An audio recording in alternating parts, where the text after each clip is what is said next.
everyone and welcome back to SK1AK Sanwa back again with motion in 1D and आज के जो lecture है यहाँ पे हम लोग बेसिकली वर्टिकली फॉलिंग बॉडीज की स्टडी करेंगे।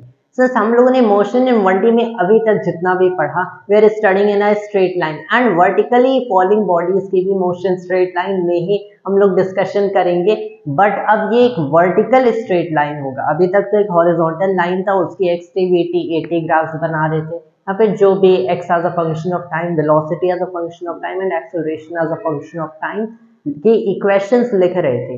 But now what you have got to understand is कि जो vertically falling bodies है ये basically बहुत ही indeed एक special case तो है, क्योंकि motion in 1D एक खुद kind का general case है कि one dimension में motion है।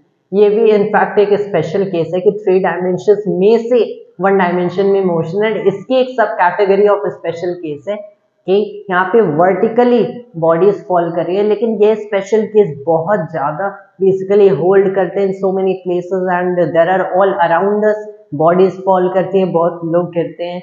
सो basically we have got to study vertically falling bodies की मोशन। तो यहाँ पे भी कंटिन्यू अगेन वन डायमेंशन में ही इसे रखेंगे, but this dimension will consider to be vertical.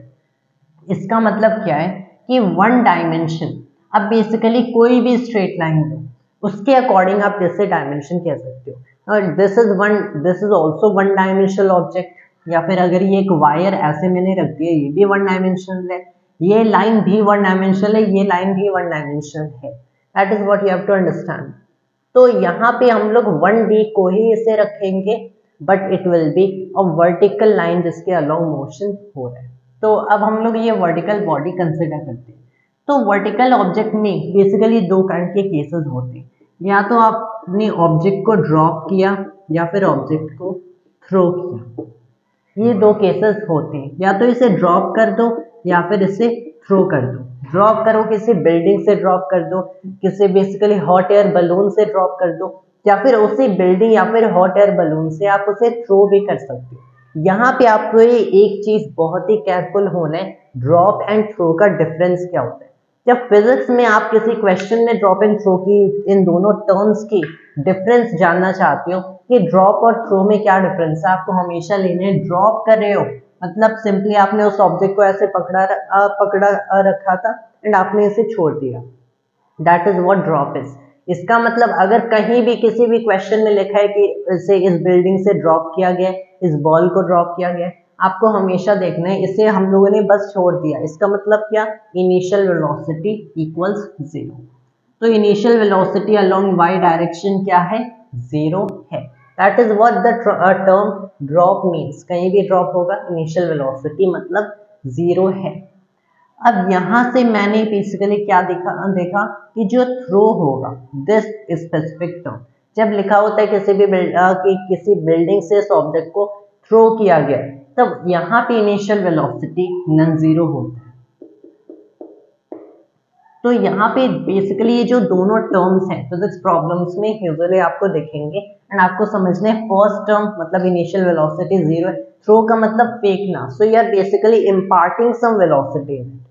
अब ये एक चीज हो गई, लेकिन एक और चीज आपको क्या समझना है कि ये जो मैं initial velocity 0 and non zero बता रहा हूँ ये आपके रेस्पेक्ट में है, आपके रिलेटिव है। मतलब आपके लिए ये एक 0 या फिर नॉन जीरो वेलोसिटी। डिफरेंस क्या है, we can consider that when will be considering some problems and वहां पे and just after trying to study a little about it हम लोग उसे देखेंगे। तो नाउ लेट्स गेट बैक कि one dimensional motion along vertical line कैसा होता है। तो पहले आप एक ऑब्जेक्ट ले लो, यहाँ पे एक ऑब्जेक्ट है, ये नीचे गिर रहा है, नीचे गिरेगा।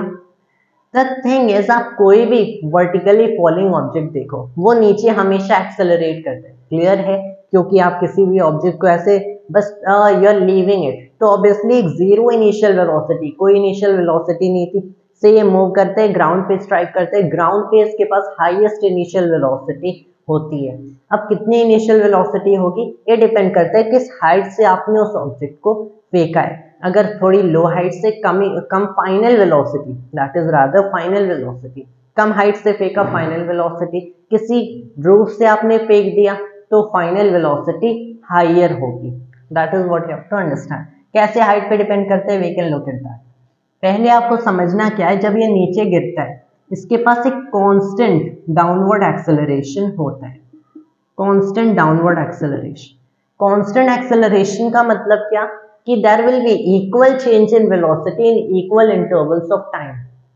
पहले 2 सेकंड में जितनी वेलोसिटी चेंज हुई नेक्स्ट 2 सेकंड में भी उतनी चेंज होगी, नेक्स्ट 2 सेकंड में भी उतनी चेंज होगी। That is what vertical acceleration constant होगा। इट मींस अब इसका जरूरी ये मतलब नहीं है कि जो हॉरिजॉन्टल वेलोसिटी होगी वो भी इक्वल इंटरवल में चेंज होगी और समथिंग लाइक दैट। हो सकता है इस ऑब्जेक्ट के पास एक हॉरिजॉन्टल एक्सेलरेशन भी हो जो जनरली नहीं होते। हो सकता है कि बेसिकली इससे अटैच्ड कोई ऐसी स्प्रिंग होगी जिसने इसे हॉरिजॉन्टल वेलोसिटी इंपार्ट कर दी। तो बहुत सारे केसेस होते हैं। आपको समझना ये है कि जो एक्स वेलोसिटी या फिर एक्स डिस्प्लेसमेंट, एक्स वेलोसिटी, ये सिर्फ एक्स एक्सेलरेशन से अफेक्ट होगा। That is what you have to understand. X velocity है ओनली एक्स एक्सेलरेशन से अफेक्ट होगा। जो वर्टिकल वाई वेलोसिटी है ये सिर्फ वर्टिकल वाई एक्सेलरेशन से अफेक्ट होगा। That is what you have to understand. मतलब ये कोई भी आपके पास अगर 2 डायमेंशनल 3 डायमेंशनल मोशन भी हो उसे आप 1D में 3 पार्ट्स में ब्रेक कर सकते हैं। They are 3 different 1 dimensional motions. तो इन्हें हम लोग इंडिविजुअली एनालाइज कर सकते हैं। We can look that up further in 2D and 3D। तो ये जो कांस्टेंट एक्सेलरेशन है ये एग्जैक्टली है क्या? This is -9.8 metre per second square. सारी बॉडीज के लिए सेम होता है, -9.8 metre per second square. Minus क्यों लिखा? क्योंकि ये डाउनवर्ड एक्सेलरेशन होता है। पॉजिटिव यूजुअली ऊपर लिखा जाता है, यहाँ पे पॉजिटिव वाई एक्सिस है, यहाँ पे नेगेटिव वाई एक्सिस है। ये मैंने ऐसे ओरिजिन रेफरेंस के लिए ले लिया।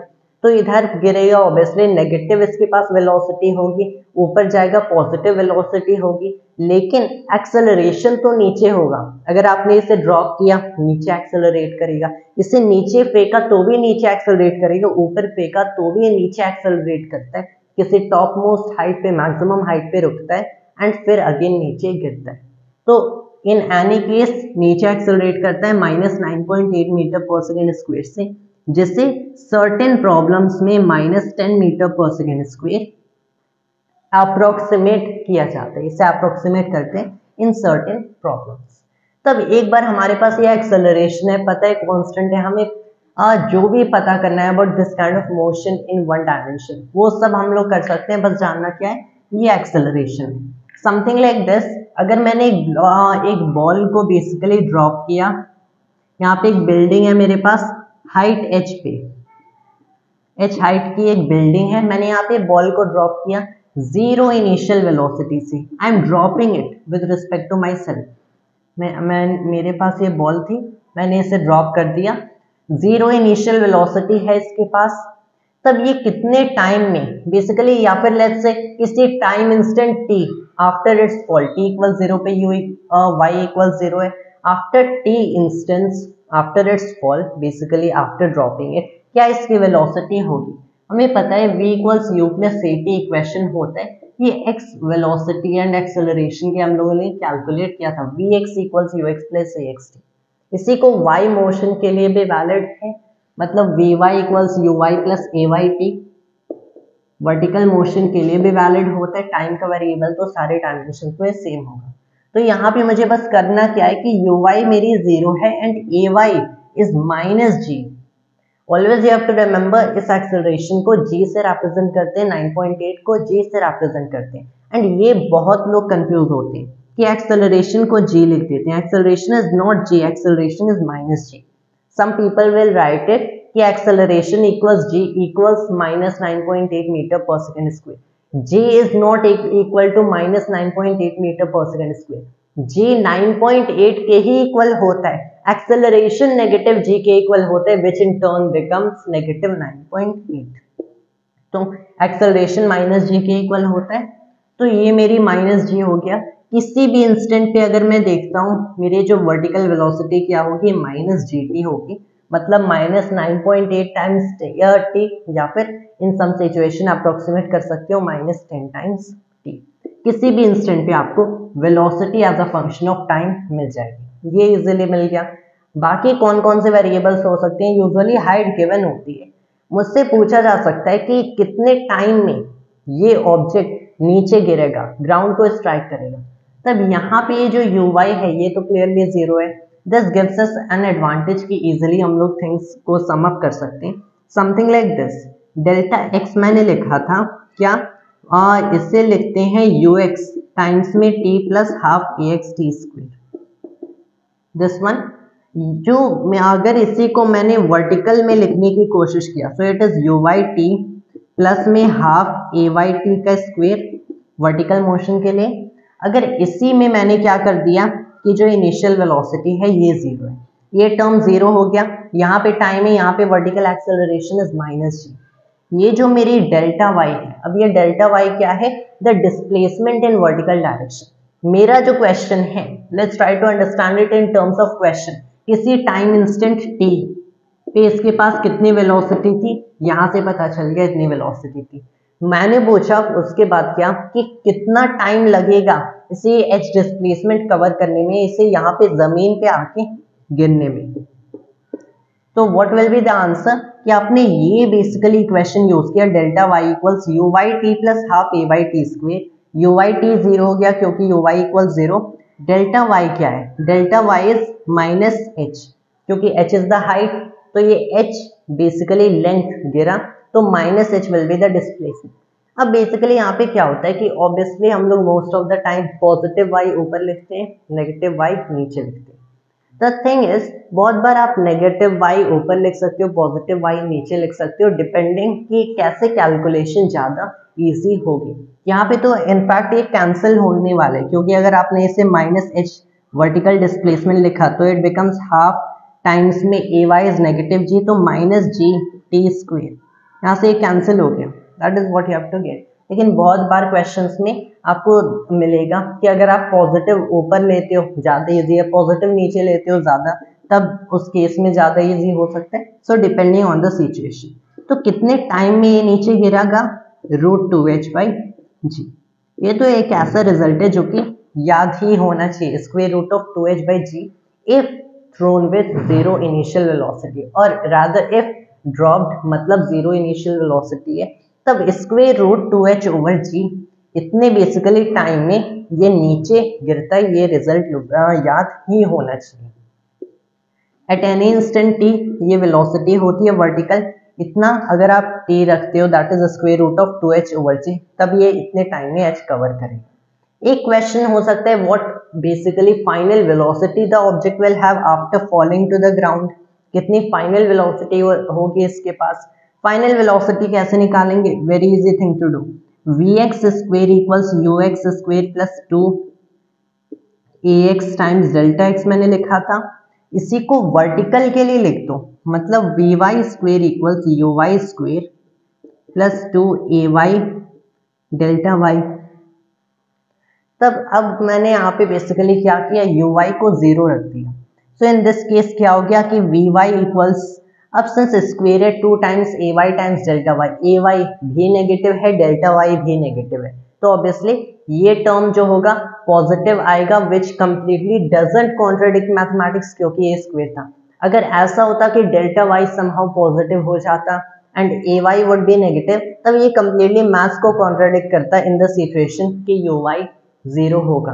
उस केस में ऑब्वियसली यू वाई को नॉन जीरो होना पड़ता, मतलब डेल्टा वाई भी समहाउ ऊपर होता। So that is one thing. तो यहाँ पे जो वी वाई होगी मेरी vertical velocity when it hits the ground, it is 2 times में g टाइम्स में h। अनदर रिजल्ट जो कि सबको याद ही होना चाहिए, √2gh, जैसे वर्क एनर्जी थ्योरम से भी डिराइव करते हैं when we look in work energy and power. तो ये एक सिचुएशन हो गया जब ऑब्जेक्ट को ड्रॉप किया जाता है, which is a very simple situation. कितने टाइम में नीचे गिरा इसका, √2h/g। कितनी स्पीड होगी, √2gh।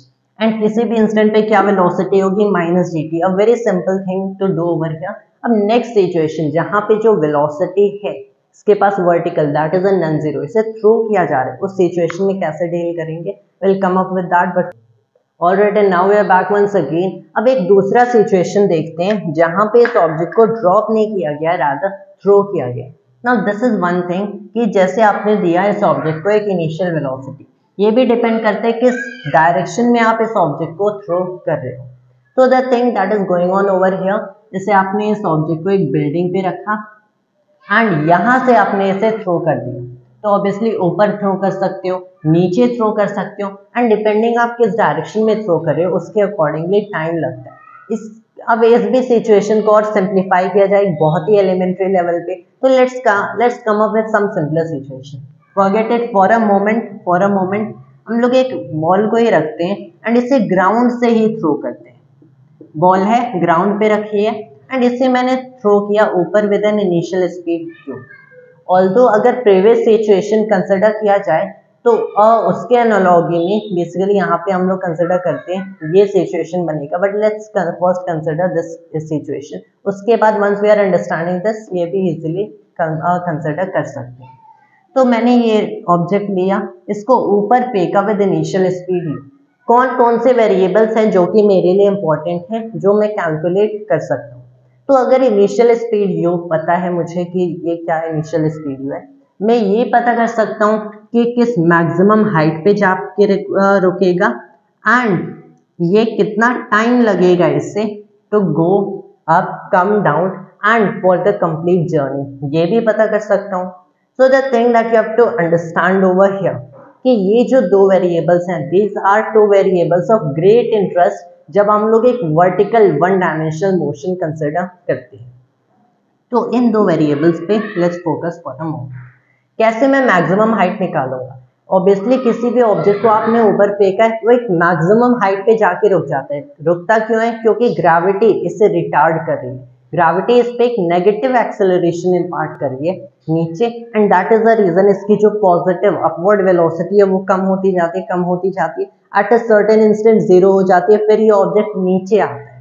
So now what is happening is कि ऑब्जेक्ट ऊपर गया, फिर ये ऑब्जेक्ट नीचे आया।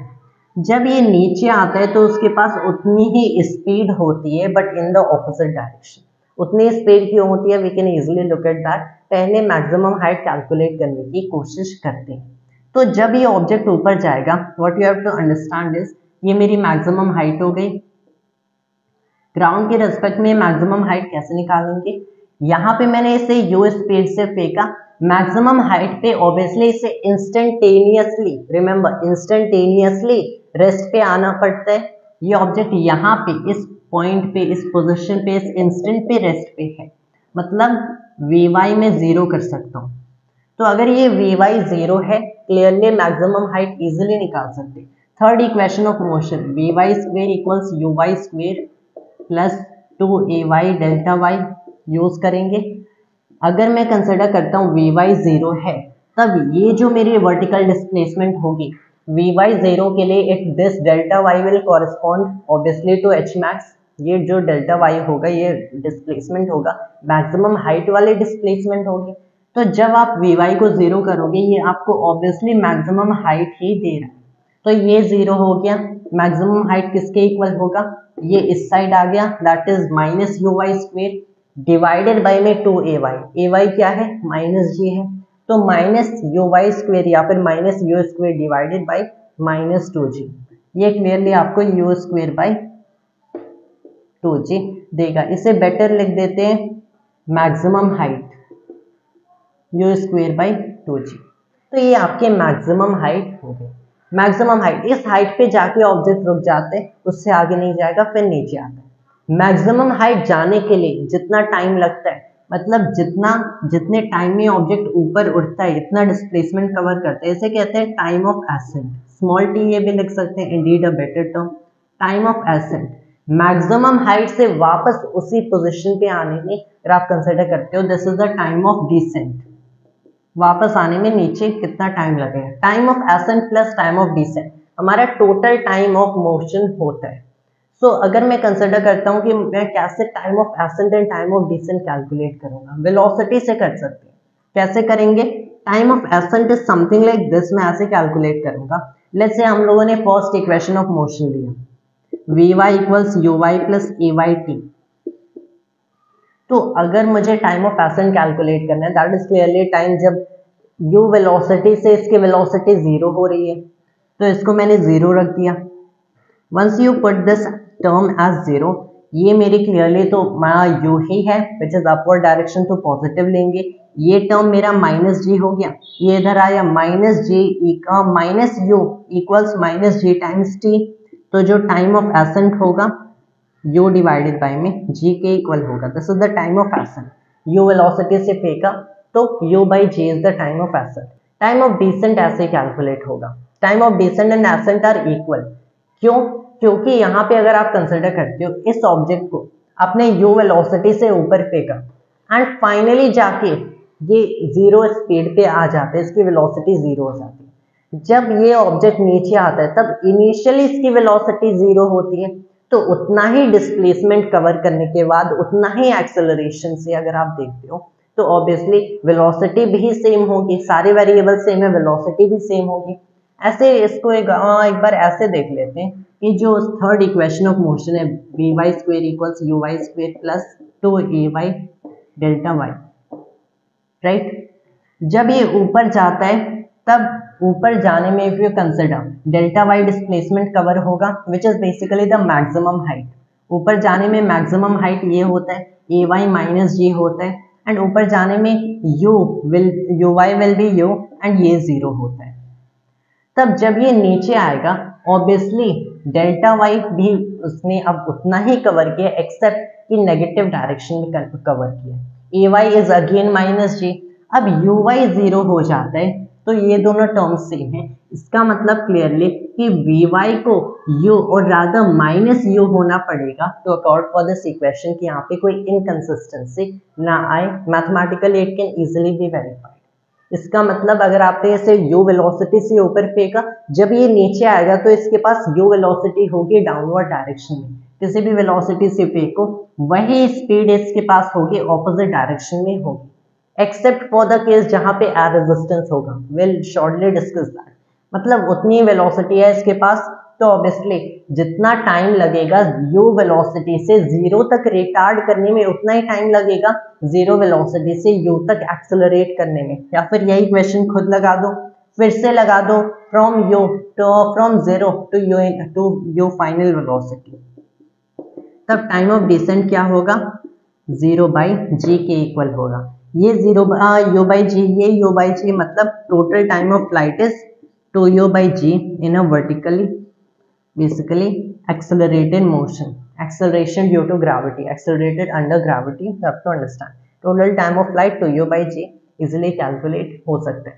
तो ये जो हमारे दो वेरिएबल्स ऑफ इंटरेस्ट हैं ये हम लोगों ने देख लिए, तो वेरी इंपॉर्टेंट वेरिएबल्स ये भी देख लिया, वेलोसिटी सेम होगी। अब यहाँ पे एक केस आपको देखना है कि अभी तक हम लोग जो वर्टिकल मोशन के डिस्कस कर रहे थे, यहाँ पे हम लोगों ने एक चीज को बेसिकली नेग्लेक्ट किया है and that is air resistance. Air resistance को इग्नोर किया गया है। एयर रेजिस्टेंस को क्यों इग्नोर किए? क्योंकि बेसिकली जब आप एयर रेजिस्टेंस को अपने कैलकुलेशंस में कंसिडर करोगे तब यहाँ पे it will be a very complicated thing. आपको कैलकुलस यूज करना पड़ेगा, उसके लिए एक इक्वेशन चाहिए, फोर्स का कंसेप्ट एंड एलिमेंट ऑल पहले अंडरस्टैंड करना पड़ेगा। So for now we have neglected in fact air resistance, बाद में इसे कंसिडर कर सकते हैं। एयर रेजिस्टेंस हमेशा basically it is the resistance offered by air to this object, जो कि वेलोसिटी के साथ है। ऑब्जेक्ट के पास वेलोसिटी है, एयर में मूव करेगा तो air opposite to its velocity एक काइंड की फोर्स एक्सर्ट करता है which is called air drag. Opposite to velocity it's nothing but air friction. जैसे फ्रिक्शन का कंसेप्ट सबने पढ़ा है, तो air friction is basically the air resistance और एयर ड्रैग, तो हमेशा ऑपोजिट टू वेलोसिटी ये एक्ट करेगा। नाउ द थिंग इज कि जैसे मैंने इसे जब ऊपर फेंका तो ऑब्वियसली जब ये ऊपर जा रहे, ऊपर इसकी वेलोसिटी है तो कुछ टाइम ऑफ एसेंट में जाके यहाँ पे वेलोसिटी जीरो होगी। जब ये ऊपर जाते हैं तो नीचे जी होगा, जो वेलोसिटी ऊपर है तो एयर ड्रैग नीचे होगा। तब ये जो basically acceleration due to air drag होगा ये भी नीचे है। तो during ascent g plus a is the total acceleration. ये बस देखना, g plus a at any instant is the total acceleration. अब सिंस एक्सेलरेशन नीचे ज्यादा है मतलब ज्यादा टोटल रिटार्डेशन है, तो कम टाइम में ये ऑब्जेक्ट ऊपर जा सकता है। लेकिन जब ये नीचे आएगा, ऊपर से रेस्ट पे होके जब ये नीचे आता है तो नीचे बेसिकली g है, अब ये नीचे आ रहा है, लेकिन सिंस अब ये नीचे मूव कर रहा है, हमें पता है कि जो एयर ड्रैग होगा अब ये ऊपर एक्ट करेगा, मतलब acceleration due to air drag is ऊपर। तो अब जो नेट रिटार्डेशन है ये g माइनस ए है, तो इस केस में एक्सेलरेशन कम हो गया। एक्सेलरेशन कम हो गया तो उतनी ही वेलोसिटी गेन करने के लिए, क्योंकि टोटल तो अभी भी इसे यू ही गेन करना है, उतनी वेलोसिटी गेन करने के लिए अब इसे बेसिकली ज्यादा टाइम लगेगा। मतलब इससे क्या पता चला, सिंस ऊपर जा रहे हैं g and a are working together, दोनों टुगेदर टोटल एक्सेलरेशन फॉर्म करते हैं। So t a is lesser than t d. मतलब जब एयर रेजिस्टेंस को इग्नोर नहीं किया तब टाइम ऑफ एसेंट कम होता है compare to time of descent. जितना टाइम ऊपर जाने में लगेगा उससे ज्यादा टाइम नीचे आने में लगेगा। मीनवाइल अगर इसे इग्नोर कर दिए तब सिर्फ gravity is the only acting force over here, सिर्फ वही एक्सेलरेशन कॉज करते हैं। Both have equal values, that is u by g and u by g। तो बाद में हम लोग we can consider air resistance projectile motion में, in fact all of the times हम लोग nearly almost all times air resistance ignore ही करते हैं।